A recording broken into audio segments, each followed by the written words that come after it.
So, what if I told you that the secret behind a viral TikTok clip and the reason your favorite video game runs so smoothly actually have something in common?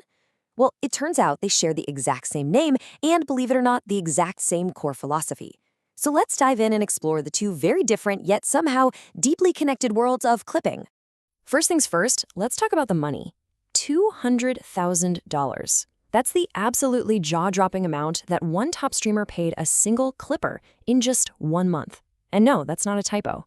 This is the new reality of the creator economy. And we're not talking about some tiny niche corner of the internet here. That huge payout, it's just one part of a massive ecosystem. I mean, the US influencer marketing industry alone was valued at around $26 billion in 2023. This is the giant economic engine that's driving this entire trend.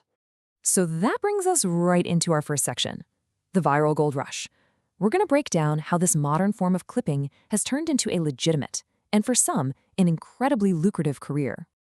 Okay, so what is content clipping really? Well, the idea is actually pretty simple. You take a long piece of media, like a 2-hour podcast or a 4-hour live stream. You find the most exciting or maybe the most controversial 60 seconds, and then you repackage it for platforms like TikTok, YouTube Shorts, and Instagram Reels. You're basically mining for viral gold. But how in the world did this become a full-blown industry? Well, in Section 2, we're going to look at the Clippers AI Kit tool. This is the tech that has completely opened the floodgates, making this whole process accessible to pretty much everyone. The workflow for a modern clipper looks something like this.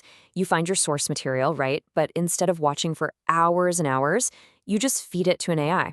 That AI identifies potentially viral moments, it extracts them, and a lot of the time it even adds the captions for you. After a quick polish, you just blast it out everywhere, and through different programs or direct deals, you get paid based on views. The AI is doing all the heavy lifting. And check out this quote from a successful clipper. It really puts the whole revolution into perspective. We're not talking about a 10 or 20% efficiency gain here. This is a 20-fold increase in productivity. AI is what makes this gold rush possible for literally anyone with an internet connection. Okay, so we get the what and the how of this whole modern trend, but it all kind of begs a bigger question. Why this word? Where did the term clipping actually come from in the first place? Well, the answer takes us way deeper into the digital world. And that question brings us perfectly to Section 3, a deeper digital meaning.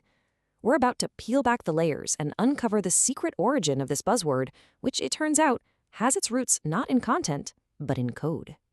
You can actually see these two parallel tracks right here. Way back in the 1960s, computer scientists invented a technique called clipping for 3D graphics. Then, decades later, as online content totally changed, the term just sort of re-emerged with a brand new but strangely similar purpose. All right, to really get the connection, we need to take a quick peek inside your computer's brain. Welcome to Section 4, how graphics actually work. But don't worry, I promise this will be painless.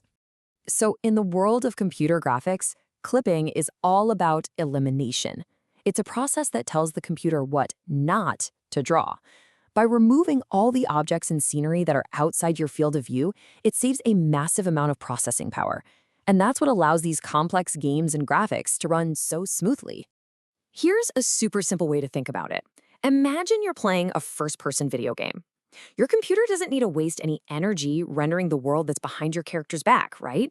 It also doesn't need to draw that mountain that's 100 miles away, or the texture on a wall that's smashed right up against your face. The computer just clips all of that unnecessary information out. So what a computer is doing is it's focusing its limited resources. It renders only what's inside the player's view volume, which is basically the cone of vision from the in-game camera, and it just clips away everything else. It's a brutal but totally necessary act of efficiency. Okay, now for the big reveal. Let's connect these two worlds. In our final section, we're going to see how these two different meanings are really just one core idea. I mean, when you put them side by side like this, the connection is, well, it's undeniable. Graphics clipping removes unseen pixels to save processing power. Content clipping removes the uninteresting minutes to capture our short human attention spans. The core idea is exactly the same. Focus only on what matters. Ultimately, it doesn't matter whether you're rendering a complex 3D world or you're just trying to go viral on TikTok. Clipping is the art of removing all the noise to amplify the signal. It's about cutting out the unnecessary stuff to focus on what's absolutely essential. And that's really the big takeaway here. The original clipping saves a computer's most limited resource, its processing power. The new clipping saves what has become a human's most limited resource in the 21st century, our attention. Two totally different problems, decades apart, solved by the exact same philosophy. It really makes you wonder, doesn't it? As our technology and our culture just keep intertwining more and more, what other fundamental concepts from computer science are just hiding in plain sight, waiting to become the next big thing? What hidden technical term will define the next creator economy gold rush?